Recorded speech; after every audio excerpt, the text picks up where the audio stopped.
ഇലഞ്ഞിമേൽ ഗാന്ധിഭവനിൽ അന്താരാഷ്ട്ര വയോജന ദിനം ആചരിച്ചു. പുലിയൂർ ഗ്രാമപഞ്ചായത്ത് പ്രസിഡന്റ് എം.ജി. ശ്രീകുമാർ ഉദ്ഘാടനം ചെയ്തു. പുലിയൂർ ഗ്രാമപഞ്ചായത്ത് കുടുംബശ്രീ മാതൃക CDS ജെൻഡർ റിസോർട്ട് സെന്ററും പന്തളം CM ഹോസ്പിറ്റലും doctor Johnson, doctor Suma John എന്നിവരുടെ സംയുക്ത ആഭിമുഖ്യത്തിലാണ് പുലിയൂർ ഇലഞ്ഞിമേൽ ഗാന്ധിഭവനിൽ അന്താരാഷ്ട്ര വയോജന ദിനം ആചരിച്ചത്.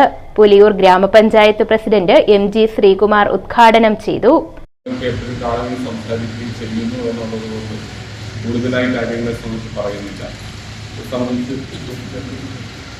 സംബന്ധിച്ച് ചെയർപേഴ്സൺ കുടുംബശ്രീയുടെ CDSിലെ ചെയർപേഴ്സൺ വാക്കുകൾ നിങ്ങളോട്.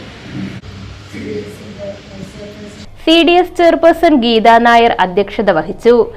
CDS അംഗങ്ങൾ സമാഹരിച്ച തുകയും സ്പോൺസർഷിപ്പിലൂടെ കണ്ടെത്തിയ തുകയും ഗാന്ധിഭവൻ ദേവാലയത്തിൽ നൽകുകയും ഗാന്ധിഭവനിലെ അച്ഛനമ്മമാരോടൊപ്പം ഉച്ചഭക്ഷണവും കഴിച്ച് പരിപാടികൾക്ക് സമാപനം കുറിച്ചു.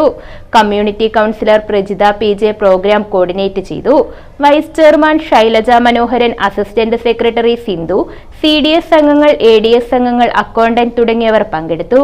News bureau, Mannar.